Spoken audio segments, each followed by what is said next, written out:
Саламатсыздарбы, урматтуу көрүүчүлөр, кайрадан сиздер менен Эке дарыгер программасы алып баруучусу мен Жетимишова Бикимай. Бүгүнкү биздин коногубуз, бүгүнкү биздин темабыз жол кырсыктары жөнүндө болот. Ошол жөнүндө кандай кырсыктар, кайсы мезгилде көп, кандай жардам көрсөтө алабыз деген суроолорубузга жооп алабыз. Бүгүнкү биздин коногубуз травматолог Камбаров Максат. Саламатсызбы, кош келдиңиз. Саламатсызбы, рахмат. Өзүңүз жөнүндө бир аз айтып берсеңиз. Атым Максат Камбаров, практика жүзүндөгү травматолог ортопед болуп эсептелинем. Шаардык балдар ооруканасы Кортекс клиникасында иштеймин. Практика жүзүндө. Теория жүзүндө сабак өтөмүн Салымбеков университетинде. Ошол эле травматология, ортопедия боюнча и экстренный помощь деп коет, биринчи жардам боюнча. Анан ошол эле түрдө биринчи жардам долбоорун ишке ашырып келатабыз. Азыркы учурда кийимин кийип турам. Анан бизде кайрымдуулук коомдук фондунун директору болом. Жаннат, общественный благотворительный фонд Жаннат, ошонун директору болуп эсептелинем өзүм. То есть элге жардам берүү түрүндө ачылган нерсе. Ошол Абдан керектүү информация экен. Себеби дегенде өзүңүздүн жашыңызга карабай көптөгөн долбоорлорду ишке ашырып келаткан турбайсызбы? Азыркы учурда дагы планыбызда 2 долбоор бар. Элге биринчи жардамды кантип үйрөтүүнү элге жеткирүү негизинде камтылган бул долбоорубуз. Бизде мисалы айыл жергелеринде ФАП деп коет, фельдшерский, акушерский пункттар бар. Ошолордун сотрудниктерине үйрөтүү себептегенде айыл жергесинде иштейт алар, айыл жергесинде үйрөтүшөт бул нерсеничи. Ошолорду райондук ооруканаларга чогултуп. Сиздин да максатыңыз менин максатыма окшошуп кетет экен да. Себеби дегенде биз дагы айыл жергесиндеги жарандар, кандай десем, медициналык сабатын жайылтуу максатында биздин эфирибиз бар да. Себеп дегенде биринчи жардамды көрсөтүштү билген учурда билген адамдар аябай көп кырсыктардан сактап калса болот. Аябай летальный исход деп коет орусча айтканда. Ошондой нерселерден сактап калса болот. Да. Аны биринчиден билиш керек. Кантип кылышты билиш керек. Анда бүгүн биз сиздин практика жөнүндө сүйлөшөлү. ДТП деп баарыбыз билебиз. Башкача айтканда жол кырсыктары, анан кийин жол кырсыктары дегенде кайсы мезгилде көп болот, кандай түрлөрү болот? Кырсык убакытка карабайт, мезгилге карабайт. Ар дайым кандай учурда келбесин, кышы жайын бирдей болот. Анан эми статистикалары албетте бир аз өзгөрүп турушу мүмкүн. Кышында көбүрөөк болоттур эми. Ооба, кышында бир аз көбүрөөк болот. Бирок жол кырсыгына келгенде бирдей эле. Эми статистиканы албетте бул ошол тармакта иштегендер билиш мүмкүн. Так менин билишим боюнча кышы жайын бирдей эле келишет бизге поступление болгондочу. Биринчи жардамды жол кырсыктарында кантип бериш керек? Биринчиден биз билишибиз керек кандай жаракаттарды алышы мүмкүн жарандарыбыз жол кырсыгында. Эң эле коркунучтуусу деп айтып кетейин, биринчиден бул каноо, кровотечение. Себеп дегенде ар бир биздин клеткабыз кесилген учурда, мисалы резаный рана алабыз, колоты жаракаттарды алабыз. Мисалы үчүн авария болду. Анан кийин канагуу. Ошол мезгилде кандай действие деп коебуз, кыймыл аракет кылышыбыз керек? Ошону айта кетели. Эң коркунучтуусу бул канагуу. Себеп дегенде ортоломо алганда чоң адамда 5 литрдей эле кан бар. Анын депонированный деп коет, мындай айтканда запаста турган, сакталып турган кан деп коет. Ал бир 2,2 дейли литрге чейин сизде сакталып турат. ОЦК деп коет, бизде организмде айланган кан. Айланган кан ал чыгат сыртка. Ал дегене мисалы 5 литр десе жок, 5 литрдин баары чыкпайт. 2 литр чыгып чыкпайт, адам кетет уже. Ошол себептен бул каноону эртелек токтотконго аракет кылыш керек. Мүмкүн болушунча. Bunun биринчиден каноонун түрлөрү бар. Артериалдуу эң коркунучтусу. Себеп дегенде фонтандан аткандай ататкан денеден. Экинчиси веноздуу. Венадан кан акканда бул экөөнүн айырмасы эмнеде? Артериядан пульсация менен, жүрөктүн ритм менен кошо кан агуу ушинтип чыгат. Токтоп агышы. Мисалы, лучевой артерия дейли, кан чыгат, бир аз токтойт, кайра чыгат, ушинтип пульс менен жүрөктүн согушуна белгилүү болуп туруп, ошол менен даражасы менен чыгат. Веноздуу каноо деп айтсак, веноздуу бул монотонный деп коебуз, бир кынамда алабыз, мисалы сууну стакандан куябыз. Бир кынамда агып түшөт. Веноздуу кан ошондой болот. Эч кандай пульс жок, жүрөктүн согушунун ритмин биз кандан көрө албайбыз, канап аткан кезде бир гана монотонный болуп эле агып чыгып кетет. Бул веноздуу кан. Бул дагы аябай коркунучтуу, бирок эң коркунучтусу артериалдуу. Үчүнчү каноого келсек, бул капиллярдуу. Биз баарыбыз жашообузда өзүбүз көрүп өткөнбүз. Тизеңди сыйрып аласың, жыгылып, же болбосо чыканагыңды, колуңду бир аз жаракат алып сыйрып аласың. Бул капиллярдуу каноо деп коет. Поверхностный. Эчтеке болбойт, анын эч коркунучу жок. Бир гана бул жерде капиллярдуу каноону биз эмне кылышыбыз керек? Башка инфекция сырттан түшпөш үчүн сыртын обычный эле жөнөкөй эле бинт менен алып жаап салышыбыз керек да, чтобы ачык жерге инфекция түшпөш үчүн. Анан кийинки каноону ала турган болсок, кийинкиси бул ич каноолор, внутреннее кровотечение деп коет. Бунун эң коркунучтуусу эмнеде? Биз сыртынан, адамдын сыртынан билишибиз өтө кыйын. Врачтарга тоже кыйын, карапайым элге адамдын ичинде каноо болуп атканын билиш өтө эле кыйын, өтө оор болот. Бирок бунун симптоматикалары бар. Азыр ич каноону башынан айта кетели. Ич канап атканда кандай симптомдор болот? Мисалы, жол кырсыгы болду, адамга бардыңыз. Барып, мисалы, угуп атасыңбы мени, мисалы, сурайсыз да. Аң сезими ордундабы? Эсин жоготкон жокпу? Билиш үчүн, мисалы, сурайсыз. Угуп атасыңбы? Ал акыбалың кайсыл жериң ооруп атат, мисалы, ошентип сураган кезде ичим дейт көбүнчө. Же болбосо көөдөнүм, көкүрөк тарабы ооруйт. Көргөзөт экен, Эми сознанияда болсо көрсөтөт. Себеп дегенде ич каноолор бул эки эле жерде болот.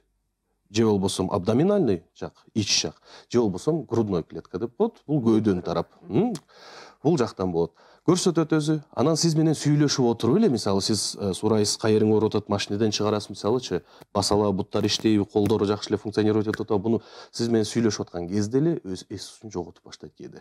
Себеп дегенде артериалдуу давление түшүп баштайт. Кан чыгып атат сыртка, ички организмде давление түшүп баштайт. Давление түшүп баштаган кезде адам слабость башталат. Өзүн жоготуп баштайт. Кара терге түшүп баштайт. Бизде кыргыздарда кара тер деп коет. Эч кандай кара жумуш кылбасаң дагы тер чыгып баштайт. Ошондой бир симптомдору бар бул ич каноонун. Анан агарып баштайт.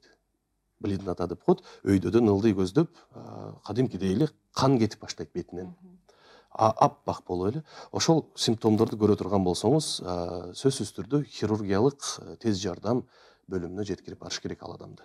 Машинеге отургузуп эле, мисалы, же болбосо тез жардамды күткөн убакыт болбой калат, тез жардам кечирээк келип калат. Ошондой учурларда машинеге отуруп эле алып барганга аракет кылыш керек. Себеп дегенде биринчи жардам бул аны жеткирип алып баруу. Ички каноону операциялык түр менен гана токтотулат. Себеп дегенде канап аткан жерди ачып туруп көрмөйүнчө көрө алышпайт. Врачтарда, хирургтарда. Ошол себептен хирургтардын колуна жеткирип бергени тез убакыттын ичинде жеткирип бергенге аракет кылыш керек. Бул ич орган каноолору деп айттык. Эми кайрадан кайтып келели артериалдуу жана веноздуу каноолорго. Дегенде айтып койбойлу, эгер ДТП убагында, авария учурунда ушундай болуп калса, эң биринчи тез жардамга чалышыбыз керек. Анан кийин эгер артериалдык же болбосо веноздуу кан агуусу болсо, эмне иштерди кылсак болот? Биринчи учурда туура тез жардамга чалабыз. Андан кийин биз биринчи жардамды доврачебный помощь деп коет. То есть врачтар келгинче биз карап отура бербешибиз керек да. Ошол себептен биз жок дегенде дифференциалдоону билишибиз керек. Бул артериалдуу канап атабы бунун колунда же бутунда, же болбосо веноздуу канап атабы. Себеп дегенде кан токтотуу ыкмасы экөөнүкү эки башка. бирөөнү токтоткон болбойт. Мисалы ошол эле венозныйдан баштайлы, веноздуу каноо канап атат. Пульс жок, эч кандай жөн эле кан агып чыгып атат. Монотонный, бир кынамда. Бул веноздуу каноо. Эгерде веноздуу каноого биз жгут байласак, мисалы, же болбосо буроо ыкмасы деп коет, бир катуу бир нерсе менен байлап туруп, анан бурап токтотуу. Бул нерсе бир аз коркунучтуу. Себеп дегенде биз жгут койгондо, буроо системасын колдонгондо дагы, бул ыкмаларды колдонгондо 1 сааттан ашыкка кое албайбыз. 1 сааттан өтүп кете турган болсо, биз биринчисинде колун сактадык, ал кишинин, же болбосо бутун сактадык, канап аткан жерин. Экинчисинде ал кишинин биз жанын сакташыбызга туура келип калат. Себеп дегенде биз аны токтоткондон кийин бул колду кийин сакташыбыз керек. Себеп дегенде 1 сааттан өтүп кетсе, некроз деп коет. Бул кол өлүп баштайт 1 сааттан кийин. Ошол себептен жөнөкөй эле веноздуу каноо болуп атса, эч качан колдонбоңуздар. Алып туруп жгут байлап салып, же болбосо немени байлап салып, буроо ыкмасын колдонуп, бул нерселер колдонуштун кереги жок. Веноздуу каноону бир гана давиший повязка деп коет, катуураак танганда эле токтоп калат бул нерсе. Мисалы ошол эле учурда колдон канап атат дейли, веноздуу каноо. Жөн эле бир марли бир нерсе кармап туруп, бинт басып турабыз. Обычно без бинтти алып эле тартып, бир аз катуураак таңып туруп эле байлай турган болсок, бул кан токтойт, веноздуу каноо токтойт. Саат канчада ошону байлаган эстеп калыш керекпи? Жок, ал артериалдуу каноого кирет. Азыр аны айтып берем шашпастан. Веноздуу каноодо бир гана биз байлайбыз, катуураак таңып туруп байлайбыз, кан токтойт. Эгерде кан пульсация менен чыкпай аткан болсо, бул веноздуу каноо, бул токтойт жөн эле. Анан экинчисинде бул артериалдуу каноо. Жүрөктүн ритми менен, согушу менен кошо пульсация менен канайт, аябай бат канайт. Ушунчалык көп канайт кээде, ошол учурда өзүңөрдү жоготпошуңар керек. Себеп дегенде бул биз күнүгө эле канды көрбөгөн адам канды көргөндө өзүн жоготуп коет. Ошол себептен бир аз өзүбүздү чогултушубуз керек. Шок болбой, жанына жатып калбай, өзүбүздө бир аз карманып, өзүнүн эмоцияларды кармап, анан кийин ал канды токтотууга аракет кылышыбыз керек. Себеп дегенде ал канды токтотпосок, бул киши кээде 1 мүнөт, кээде 2 мүнөт, кээде 5 мүнөт. Бирок эң көбүн айтып коеюн, 15 мүнөттөн ары өтпөйт артериалдуу каноо болгон жерде. Эң кичинекей артериялардан да канап аткан кезде 15 мүнөттөн ары кетпейт ал адам. То есть көп жашай албайт 15 мүнөттөн ары. Ошол себептен кээде биздин тез жардамыбыз канча мүнөттө келет? Кээде кечигип калат, кээде эртерээк келип калышат. Ошол нерселерге байланыштуу биз өзүбүз үй учурунда болуп калат, бул не обязательно мисалы кырсык жол кырсыгы эмес, үй учурунда болуп калат, кухняда обычно тамак жасап атып дагы бирдеме болуп калат. Ошол кезде биз өзүбүз жардам беришти билишибиз керек. Артериалдуу каноо пульсация менен канайт ар дайым.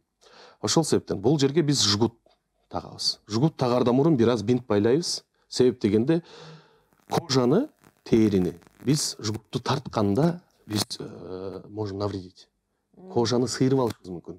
Териничи адамдын. Ошол себептен бир аз бинт ороп туруп, анын сыртынан байлайбыз, жгутту тартабыз. Ар бир чоюла турган нерсени жгут кылып иштетсек болот. Ар бир чоюла турган нерсени.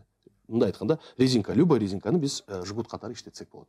Анан сиз айткандай, биз жгутту тагып бүткөндөн кийин убактысын жазабыз. Кайсы жагына, мисалы үчүн ранага чейинби же ранадан кийинби, ошол сөз маанилүү. Туура суроо болду. Жгутту биз каяка тагабыз? Канап аткан жерден өйдө. Өйдө бир 3-4 сантиметрге, 5 сантиметрге өйдө тагабыз. Анан аябай бир аз тонкосттор бар, аларын айтпай эле кетейин, башын айлантып дегендечи, элдин дагы башкасындачы. Бир 3-4-5 сантиметр өйдөгө тагасыздар. Кай жерден канап атса, ошонун үстүнөн байланат жгут. Байлангандан кийин сиз биринчисинде канды токтоттуңуз, ал кишинин жанын сактап калдыңыз. Ал бир. Эми сиз убактысын жазып коюшуңуз керек, эгер ал жерден кетип аткан болсоңуз. Мисалы саат 12-ден 40 мүнөт өткөндө жгут коюлду. 12:40 деп койсоңуз, аны дарыгер көргөндө түшүнөт. Ордунда түшүнөт. Анан экинчисинде, эгерде сиз ал кишини отургузуп алып, мисалы бул чоң жолдо болуп калды дейли, капчыгайлардын ичинде болуп калды дейли, ал кишини эгерде ооруканага өзүңүз алып кетип атсаңыз, убакыт 1 сааттан өтүп кеткен болсо, ал кишини машинадан түшүрүп, кайра чечишке туура келет жгутту. Эмне себептен? Себеп дегенде сиз биринчисинде жанын сактадыңыз ал кишинин, экинчисинде ал колун сакташка туура келет. Себеп дегенде 1 сааттан өткөндөн кийин бул кол өлүп баштайт. Же болбосо бут. Ошол себептен кайра кан циркуляция болушу үчүн биз жгутту чечебиз. Примерно бир 20-30 секундка чечебиз. Көгөрүп баштайт колчу. жгут таккандан кийин 10-15 мүнөт 20 мүнөттө кайра кызарып розовый болуп өзүнүн өңүнө келип калат. Кайра жгутту тартабыз. Кайра тартабыз да анан кеттик. Ар саат сайын кой берип турушубуз керек. Эгер ооруканага жетпей калсак. Кээде бул кырсыктар тоонун башында болуп калат, башка жерде болуп калат. Ошол себептен. Ошол эле учурда эгерде колубузда жгут болбой калса, же болбосо жгут жетпей калат кээде. Жол кырсыгында 3-4 киши кээде жаракат алып калат дагы. Анан ал 3-4 кишинин ичинде бирөөсүнө, экөөсүнө жгут керек, бирөөсүнө жгут бар, экинчисине жок болуп калат. Ал кезде эмнени колдонобуз? Каалаган чүпүрөктү табабыз. Жөнөкөй чүпүрөктү. Өзүнүн кийимибизден эле жыртып алып эле. Болот. Галстук болобу, башка болобу, прочный бир чүпүрөк керек, катуу. Байлап, кадимкидей эле байлайбыз дагы, ортосуна немени тыгып, темирди же болбосо катуу бир предметти тыгып бурайбыз. Буну буроо ыкмасы деп коет. Бурап отуруп канды токтотобуз. Анан кийин буралып бүткөндөн кийин аны кой берсеңиз кайра бошоп кетет. Бошобош үчүн жанынан дагы бир ороп туруп, аны фиксировать этебиз, биз катырган нерсени. Анын баарын сүрөттөн сизге көрсөтүп беришет, анан түшүнүктүү болуш үчүн. Ошондой буруу ыкмасы болуп эсептелинет. Буруу ыкмасында дагы сиз колдун же болбосо буттун абсолюттук түрдө жанын токтотосуз. Артерия менен кан дагы келбейт, вена боюнча кан дагы кайра кетпейт, нерв системасында токтотосуз. Себеп дегенде жгут менен бул буроо системасы абсолютный блокада. Токтотуп коет. Ошол себептен 1 сааттан көпкө койгону болбойт бул нерсени. Ошол себептен дагы убактысын жазып койгула деп айтылат да. Буну дагы чечип анан кайра байлап турабызбы? Ооба. Эгерде 1 сааттын ичинде ооруканага жетпей калса, пациент, пострадавший адам, аны дагы жгут катары эле чечишке туура келет. Себеп дегенде абсолюттук түрдөгү блокада бул нерсе. Кол кетип калат. Толук кандуу бир информация бердиңиз. Кийинки суроом бул мисалы үчүн авария болду, анан кийин кандай десем, күйүп кеткен, мисалы үчүн болот эми ошондой ситуациялар. Туура. Ошондо кандай жардам беребиз? Туура. Мисалы, ожог деп коебуз. Ожогтордун 4 степени бар. Анын баарын неме кылып айтпай эле коеюн. Ожог бул ожог болду. Күйдү, дене күйдү. Бизге эң биринчи жардам, да, кантип жардам беришибиз керек адамдын денеси күйгөндө. Бир гана жол кырсыгында болбойт бул нерсе. Үйдө дагы болот. Көп жерде болот. Чай ичип отурган жериңизде деле болот. Мисалычы, биз мындан сактанган эмеспиз. Никто не застрахован дегендей. Анан ошол эле жерде күйгөндө эмне болот? Биринчиден, адамдын денесинин температуранын өзүнүн бир даражасы бар. 36,6, туурабы? Анан күйгөн жерде бул экиси даражага чейин көтөрүлөт. Мындай айтканда, кыскача айтканда, күйүп атат кол. Ошол эле колго суу тийди дейли, же болбосо май тийди дейли, бул жер күйүп атат. Ошол себептен бул жерде температура экисе көп. Адамдын денесинде 36,6 болсо, күйүп аткан жериңизде 70-80ге чейин чыгып кетет. Себептен бул жер күйүп атат кадимкидей. Биринчи ыкмасы, мен мынтип айтып кетейин, эмнени кылбашыңар керек. Бизде эмне кылат? Биринчи очередте алып туруп зубной паста чыгап салышат. Тиш жуутурган пастаны. Май сүйкөйт. Майды, каздын майын, кашкулактын майын кармап баарын сүйкөшөт. Биринчиден эмне кылып атасыздар? Пленка создавать этип атасыздар. Күйгөн жерде 70 градус ушул жерде кол күйүп атса, сиз алып туруп үстүн жаап коюп атасыз да, ичинде быша берсин депчи. Анан кийин жанагы күйгөн физиканын закону боюнча ысык өйдөнү көздөй кетет. А сиз жаап салган кезде эмне болот? Ичти көздөй кетет. Сөөгүнө чейин жетип кетет жанагы күйгөн нерсе. Ошол себептен эч кандай зубной паста же болбосо каздын майын, койдун майын, куйругун, кашкулактардын майын колдонбоңуздар. Биринчи очередте эмне кылыш керек? Күйгөн жердин температурасын түшүрүш керек. Себептен ал жер күйүп атат, экиси денеден ысык болупчу. Ал нерсенин температураны түшүрүш керек. Кантип түшүрөсүздөр? Суу, жөнөкөй гана суу, проточный вода деп коет. Сууну куюш керек. Үйдүн үйдө болуп турган болсо, мисалы кухнядан же болбосо ваннадан сууну ачып эле муздак сууга колду кармап турасыз. Себеп дегенде кол муздаган сайын бул жер, күйүк жер муздаган сайын өзүнө келет. Андан кийин андан да дененин даражасынан ылдый түшкөн сайын. Мисалы үчүн ДТП учурунда колу буту же болбосо күйүп кетти. Аны машинадан чыгып туруп өзү эле чыкты, бирок буттары күйүп калды. Ал учурда эмне кылабыз? Суу табышыбыз керек. Суу табышыбыз керек. температураны түшүрүшүбүз керек. Кар бар болсо басыш керек. Кар басыш керек, туура. Барыш керек. Себеп дегенде биздин биринчи жардам бул мындай да, температураны түшүрүш керек. Температураны түшүрүш керек. Анан ар дайым колуңуздун учурунда стерильный суу болбойт. Даяр крандагы суу болбой калат. Колдон эмне келсе ошону жардам бериш керек. Себеп дегенде эгерде поверхность, ожоговый поверхность чоң боло турган болсо, ал киши травматический шокко түшүп калышы мүмкүн. То есть эс учурун жоготуп, ошондон ары давлениясы түшүп, ал киши 10-15 мүнөт ичинде кетип калышы мүмкүн. Ошол себептен температураны мүмкүн болушунча тез убакыттын ичинде түшүргөнгө аракет кылыш керек. Кандай гана ыкма болбосун, бунун баары суу. Суу менен түшүргөнгө аракет кылыш керек. Жаныңызда арык бар, может, лоток бар. Кадимкидей эле сууну алып, сууну акырындан агызып, ошонун үстүнө коюп, 1-2 мүнөт куйсаңыздар, температура түшөт. Температура түшкөндө ооруну биринчиден сезбей баштайт адам. Себеп дегенде болевой рецептор деп коет, ооруну кабыл ала турган клеткалар суук кезде сезбей баштайт. То есть ооруну кабыл албай баштайт. Ошол себептен да уже жардам берип атасыз. Себеп дегенде обезболивать этип атасыз. Уже эле сиз сууну куюп атканда. Ошол себептен ожогду биринчи очередте температураны түшүрүш керек. Ошол эле сиз айткандай карга жаткырып туруп бир аз 1-2 мүнөт жаткыр, муздайт. Анан алып чыккандан кийин кээде күйгөн жерде эмне болот? Пузырь, валдыр деп коет, образоваться этип, монтип пишип, суулар толуп калат. Ай канчалык колуң кытышпасын, аны тешпеш керек. Себеп дегенде ал эпидермис. Кожанын эң үстүнкү катмары. Ичинде суу бар. Баарыбыздын колубуз кытышат, аны тешкибиз келет, мисалы ойногубуз келет да, бирок тийбей келе. Себеп дегенде аны тийген кезде ачылат. Ачылганда ар бир инфекцияга даяр кабыл алганы. Ошол себептен. Анан кийимдери күйүп жабышып калат колго, бутуна. Ошолорду албаш керек. Аны сыйрыган сайын күйгөн денени, кожаны кошо чыгарып баштайсыз. Ошол себептен эч качан канчалык колуңуз кытышпасын, аны арчыбаңыз. Кийимдерин албаңыз. Колунукун бутунукун. Күйүп атса, кийимин чыгарыш керек деп. Жок, күйүп атса, аны баса калып, мисалычы, пиджакты, куртканы чечип басыпканда, аба жетпей калганда от күйбөйт. Кислород жок кезде от күйбөйт. Бас, бутуна бас, колуна бас. Мисалычы, ошол эле кийип турган куртканы чечип туруп эле орой калганда өчөт. Өчкөндөн кийин, от өчкөндөн кийин аласыз дагы температураны түшүрүш керек. Суу табыңыз.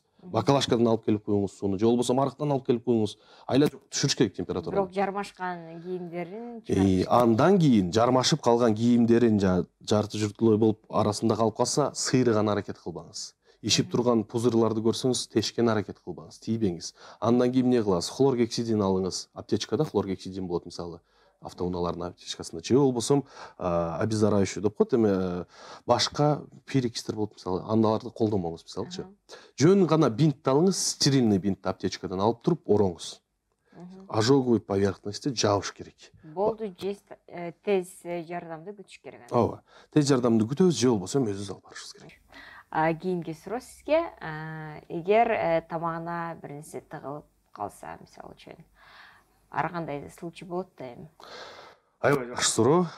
Биз жаш балдар, чоң балдар. Ооба, айырмасы бар. Жакшы суроо. Себеп дегенде биз автоунааны колдонуп атып деле, бирдеме жейбиз, жолдо баратып суу ичебиз, башка нерсе, мындай айтканда. Же жатып алып бир нерсе жегенде. Ооба. Эми не обязательно немеде болот, бул транспорттун ичинде болот, кээде үй ичинде деле болуп калат бул нерсе. Жеп аткан жерден эле тамакка тыгылып калат. Ал киши же дем ала албайт, же демин чыгара албай калат. Абасыз өзүңүздөр билгендей, биз канча мүнөт жашай алабыз? 2 мүнөт, 3 мүнөт. Кээ бирки жанагы сууда сүзүп жүргөн спортсмендер бир 5-6 мүнөткө чейин жашашы мүмкүн, бирок бизге окшогон жөнөкөй адамдар биз 2 мүнөттөн кийин кетебиз, мындай айткандачы. Ошол себептен бул жерде сизде биринчиден тез жардамды чакырганда убакыт болбой калат. Башка адам болсо, ага айтыңыз тез жардамды чакырсын. Бирок сиз бир дагы секунд убакытты жоготпой жардам берип башташыңыз керек. Кантип? Мисалы, биринчи очередте бул геймлих ыкмасы деп коет, 2 түрү бар. Геймлих ыкмасынын биринчи түрү адамды эңкейтип туруп, дем албай атат адам, көгөрүп баштады уже. Эңкейтип туруп эле артына позвоночный столбко скользящий сыйгалак уруш керек. Урабыз. Анча-мынча жаман көргөн адамдар аз болсо, катуураак уруп алсаңыз деле болот. Кадимкидей эле урабыз, ооздон чыгат. Тыгылып калган нерсеси ооздон чыгат. Эгерде бир мындай чоң эле адамды мисалы үчүн, чоң адамды деле, жаш баланы деле урса болот. Эгерде сиз айтып аткандай бөбөк боло турган болсо, бөбөктөр мисалы бир жашка чейин ушу айтат. сүт эмип аткан кезден деле тыгылып калат мисалычы, же болбосо прикорм деп коет, 6 айдан кийин берип башташат, кашаларды берип атып да тыгылып калат. Жаш бала ордунда көгөрөт. 5-6 секундтун ичинде көк-мөк болуп баштайт жаш балачы. Ошондо өзүңүз жоготпоңуздар. Жаш бала сиздин алаканыңызга батат, билекке батат. Предплечье деп коет, билекке батат. Башын ылдый каратып, мисалы оозу мурдун могул жерге коюп туруп эле, буттары бул жерде салаңдап турат. Баланы тез артына урушка аракет кылыш керек. Себеби дегенде жаш баланы сиз алып туруп, кемиликтин экинчи ыкмасы солнечное сплетение деп коет, иштин жумшак жери. Көөдөндөн ылдый, иштин жумшак жери башталган жерге колду кармап туруп, мисалы компрессионный движение кылабыз. Бул отрицательный компрессияны өпкөдөн көбөйтүп, сырт жакка түрткөнү аракет кылдырат да. А жаш бала сиз андай нерсени кыла албайсыз. Колго коюп, колго жаткызып, анан кийин эңкейтебиз. Жаш баланы эңкейтип туруп, ылдый эңкейтип, мисалы биз бул жер менен далын кармап турабыз. Мисалы башы бир аз салаңдап турат, ылдыйды көздөп туруп урабыз. Ошондой кылып, аябай тез уруп чыгарып салыш керек. Жаш баланыкы аябай оңой эле чыгат. Себептен жаш бала бизге окшоп катуу нерселерди, чоң нерселерди жебейт. Алардыкы каша болот, же болбосо суудан калып кээде. Же оюнчуктарды оозуна салып алышат го. Кээде андай да болот. Ошол себептен жаныңызда турганды мисалы бирөөсүн сурайсыз, тез жардамды чакыр деп, ага чейин өзүңүз тезден биринчи жардамды берген аракет кылыш керек. Геймиликтин экинчи ыкмасы бул чоң адамдарга байланыштуу. Чоң адам дегенде балдардын деле мисалы 3 жаштан өйдөсүнө, мындай айтканда. Биринчиси ошол эле жаш балдардыкын чоң адамга деле колдонсок болот. Эңкейтип туруп, скользящий урабыз жоонуна, эки лопаткасынын ортосуна. Экинчи ыкмасы бул биздин колубуздун, билектин мисалы бул көөдөндөн ылдый эпигастральный область деп коет. Жумшак, иштин жумшак жери башталган жерге колду кармап, ошол жерден кармап туруп эле билекти замок алып, компрессионный движение кылабыз, өзүбүзгө тартабыз адамды. Канчалык күчтүү тарткан сайын өпкөдө отрицательный давление деп коет. Терс давление пайда болот дагы, ал терс давление тыгылып калган нерсени сыртка чыгарганы способствовать этет. Оңой. Бир жолу көрүп алсаңыздар, буну уже кыла бересиздер. Эч немеси жок, биринчиден. А экинчиден аябай тез кылган аракет кылыш керек, өзүбүздү жоготпогондо аракет кылышыбыз керек. Себеп дегенде, бул нерсени тез кылбасак, биздин убакыт аз. Анан дагы бир случай бар деп коелу. Үйдө жалгыз, кухняда отурасыз, тамак жеп атасыз, тыгылып калат, жаныңызда эч ким жок. Өзүңүз кантип жардам беришиңиз керек деген дагы суроо бар да бул жердечи. Себеп дегенде бул жерде мындайбыз, бирөөгө жардам бергенди коюп туралы, өзүбүзгө жардам берип алалычы биринчи дегендечи. Тамак жеп аткан кезде эле бирдеме тыгылып калды, өзүбүз дем албай калдык. Убакытты жоготпоңуздар. Бир-эки өзүңүздүн көкүрөгүңүзгө уруп көрөсү эңкейип, чыгабы чыкпайбы, дубалга артыңыз менен барып урулушка туура келет. Ошол эле туруп эле. Себептен да геймликтин биринчи ыкмасы артка уруу. Кол менен бирөө уруп атпайбы? Бирөө жок, сиз өзүңүз урушуңуз керек, дубалга барып, артыңыз менен урулуп, мындай айтканда, мени чыгарышыңыз керек. И бул нерсе чыгат. Эч кыйынчылыгы жок. Абдан керектүү информация экен. Мен дагы эстеп отурдум. Анда кийинки сурооз дагы көп жолу, көп учурда кездешкен случайлерди сизден суроолайын. Сердечно-легочная реанимация деп коет го. Жүрөк токтоп калганда, мисалы үчүн, ошол эле кырсыкта болушу мүмкүн, же болбосо сууга чөгүп кеткенде болушу мүмкүн. Мисалы үчүн бардык эле моментте болгон жүрөк токтоткон. Туура, сердечно-легочная реанимация деп коет. Бул жүрөк токтоп, анан кийин өпкө да токтойт. Аба да калбайт, дем да калбайт ал адам. Жүрөгү дагы сокпойт ал адамдын. И үчүнчүдөн сознание жок. Аң сезим кетет. Эс учурун жоготот, мындай айтканда. Ал кишини биринчиден биз кантип билебиз андай адамды? Кээ бир кезде болуп калат, адам эсин жоготот, бирок жүрөк өпкө иштеп атат. Андай адамды биз капталына жаткырып коюшубуз керек. Сотрясение головного мозга деп коет. Мээ чайпалуусу. Ошол эле ДТП болгон кезде адам эсин жоготуп коет. Жүрөк иштеп атканын кантип билебиз? Бирок жүрөк менен өпкө иштеп аткан болот. Ал адамды мисалы алып чыктык биз, жерге жатат, же болбосо жерде жатат, сиз келгенде. Эмне кыласыз?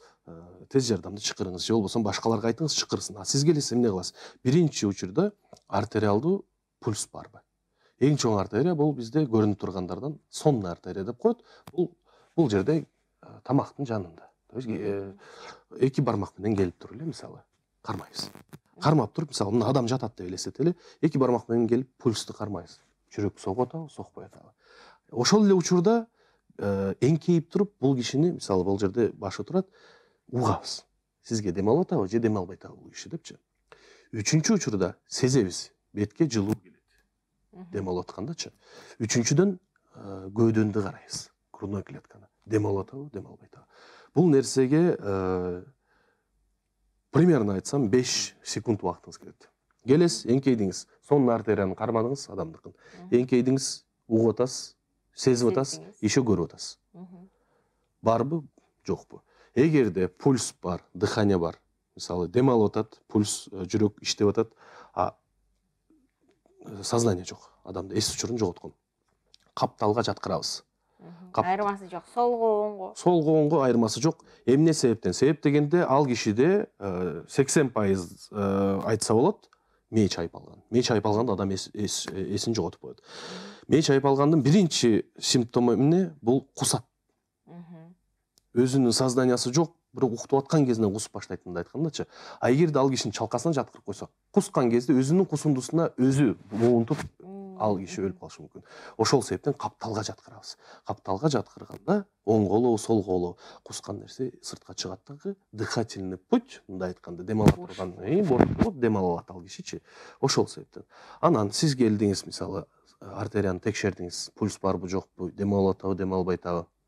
Баары жок, сознание жок, пульс жок, дем албай атат. Грудной клеткадагы, мисалы, көөдөнү өйдө ылдый болуп иштебей атат. Бул клинический смерть деп коет. Себептегенде смерттин эки түрү бар. Биологический, клинический. Бул клинический смерть. Божомолду боюнча 7 мүнөт. 7 мүнөттөн кийин ал киши кетип калат деп болду, мындай айткандачы. 7 мүнөттөн кийин ал кишинин жизнедеятельности бул дүйнөдөн токтойт. Ошол себептен аябай тез жардам берген аракет кылышыбыз керек. Бул сердечно-легочная реанимация дегениңиз эмне? Бул ал кишинин жүрөгү менен өпкөсүнүн ордуна биз иштейбиз. Себеп дегенде биз келдик, текшердик, пульс жок, жүрөк токтоп калган, өпкө жок, иштебей атат, дем албай атат ал киши.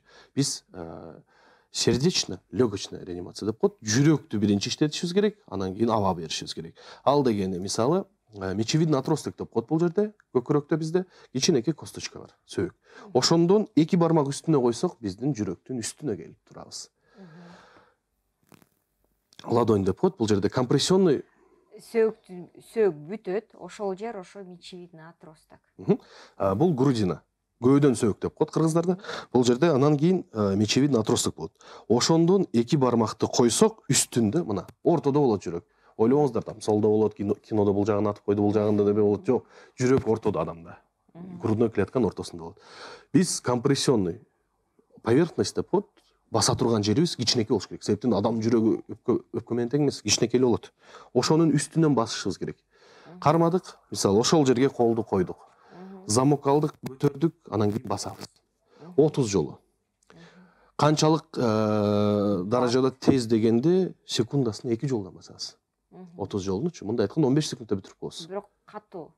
Катуу дегенде 2 сантиметр, 3 сантиметр деп айтылат. Китепте жазылганда ошондой 2,5-3,5 сантиметрге чейин деп айтышат. Бирок бизде медицинада айтып койбойбу? Главное не навреди депчи. Зыян бербе адамга депчи. Кабыргалар толконуп отурса. Ал учурда ал адамга зыян кантип бере аласыз? Эчтеке кылбасаңыз. Себептен ал киши клинический смерть, ал киши өлүп калды. Бирок клинический смерть, аны кайтарып алсак болот.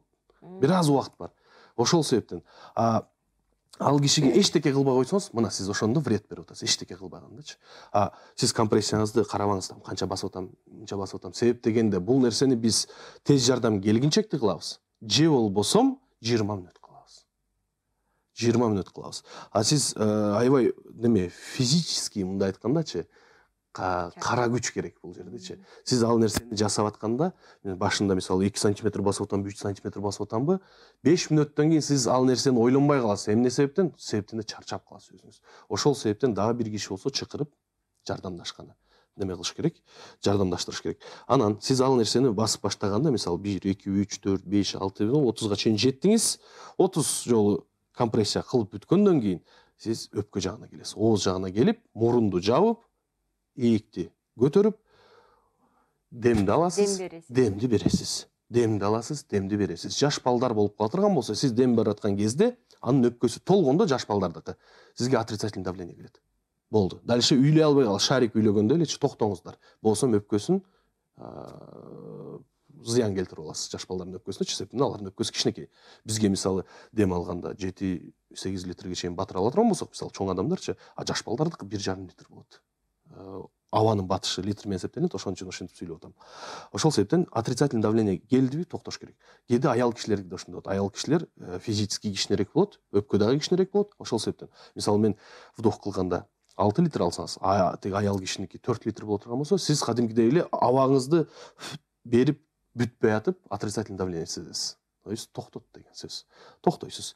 Дагы бир жолу кыласыз, дагы бир жолу бересиз. Өзүңүз сезет экенсиз. Сезип каласыз, кадимкидей сезесиз. Себептен дальше үйлөй албай каласыз, мындай айткандачы.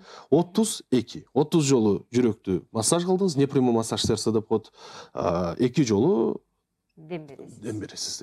Вдох, выдох немесин, рот. Кинолордон көргөнбүз да. 1, 2, 3, анан дем бересиң. 1, 2, 3. Жок. Реанимацияда дагы бүт жерде бул ВОЗ боюнча дагы 30га 2 болуп эсептелинет.